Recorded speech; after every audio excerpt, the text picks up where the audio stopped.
తెలంగాణ రాజకీయాలకి ఆంధ్రప్రదేశ్లో జరిగే రాజకీయాలకి ఏం సంబంధం అండి? చంద్రబాబు నాయుడు గారు అరెస్ట్ అయింది ఆంధ్రప్రదేశ్లో. ర్యాలీలు ధర్నాలు చేయదలుచుకుంటే నిర్మోహమాటంగా ఆంధ్రాలో చేయండి. ఎవరు వద్దంటున్నారు మిమ్మల్ని? హైదరాబాద్లో ర్యాలీలు చేసి, హైదరాబాద్లో ర్యాలీలు తీసి, మీరు ర్యాలీలు తీస్తారు మొదలు, ఇక్కడ రాజకీయ ర్యాలీ ఒకరు తీస్తారు, తెల్లారు ఇంకోళ్ళు తీస్తారు పోటీ ర్యాలీ. మరి మేమేం చేయాలా? అంటే పక్కింట్లో పంచాయతీ కూడా ఇక్కడ తేల్చుకుంటారా? ఇది ఎక్కడ పద్ధతి?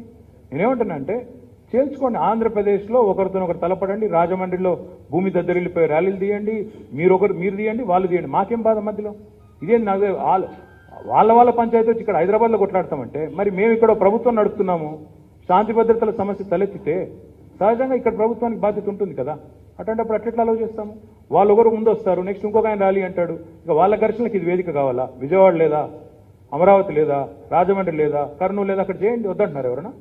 అక్కడ చేయకుండా ఇక్కడ వచ్చి రాద్ధాంతం చేయడం, రాజకీయం చేయడం ఏంటంటే నాకు అర్థం కాదు. ఇంకోటి, ఇది అచ్చంగా రెండు రాజకీయ పార్టీల తగాదా. అక్కడ ఆ పార్టీలకు ఇక్కడ స్థానం లేదు, ఉనికి లేదు. ఇక్కడ ఎందుకు మరి నాకు అర్థం కాదు. I'm friends with Lokesh, I'm friends with Jagan, I'm friends with Pawan Kalyan also. నాకు అందరూ దోస్తులే. నాకు ఆంధ్రాలో నాకేం తగాదాలు లేవు. అక్కడ నాకు ఇప్పటికిప్పుడు పోయి యుద్ధాలు చేయాల్సిన అవసరం లేదు. వాళ్ళకు కూడా ఇక్కడేం లేవుగా స్టేక్స్. అట్లాంటప్పుడు లేనిపోని పంచాయతీలు ఎందుకు పెడుతున్నారు? నాకు లోకేష్ గారు ఫోన్ చేసి అడిగారు, ర్యాలీలు పర్మిషన్ ఎందుకు ఇవ్వట్లేదు అంటే వేరే ఒక ఫ్రెండ్ ద్వారా మాట్లాడారు. నేను అదే చెప్పాను, బ్రదర్ ఇవాళ మీరు చేస్తారు, రేపు ఇంకొకరు చేస్తారు మీకు పోటీగా.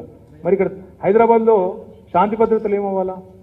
అది కూడా ఐటీ కారిడార్లో తెలంగాణ ఉద్యమంలో కూడా ర్యాలీ కాలేదు, గుర్తెచ్చుకోండి మీరు.